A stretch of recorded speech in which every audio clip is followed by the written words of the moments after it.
if you're interested, you can read all this stuff right here. Okay, I think it's some pretty interesting stuff about orbital mechanics. I studied that quite a bit in school, but really what this question is just asking you to do is a little algebra. It wants you to rewrite the equation that's given to you and solve for the variable m.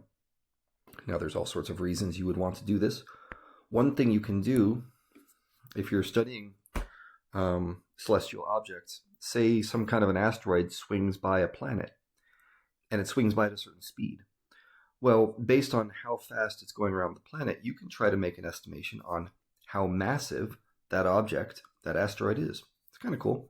But let's just rearrange this in terms of the variable m. So I want m by itself.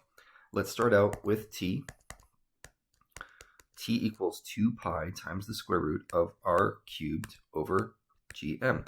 So I'm gradually going to peel things away from that m. First thing I'm going to do is divide both sides by 2 pi. So I get t over 2 pi equals the square root of r cubed over gm. And now what I'm going to do is square both sides. Okay, that gets rid of the square root on the right. And I just have this. T over 2 pi squared equals r cubed over gm. Well, let's multiply. Let's distribute this exponent. Okay, it'll be a little easier to talk about that way. I'm going to have t squared over 4 pi squared equals r cubed over gm. And I'm pretty close to getting m by itself, actually. I'm just going to multiply both sides by m. So you get a little times m here, a little times m there. Those cross out. And now I have this, m times a whole bunch of stuff. Well, let's keep on working on this. Let's multiply each side by 4 pi squared. I'll clean it up after this step, but you can see that the 4 pi squared over here is going to cancel out with the bottom. So now I have mt squared equals 4 pi squared r cubed over g. And now all I have to do is divide each side by t squared.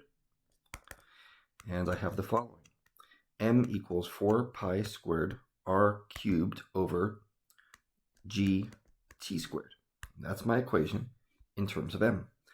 Now, there's a whole bunch of varieties of this problem.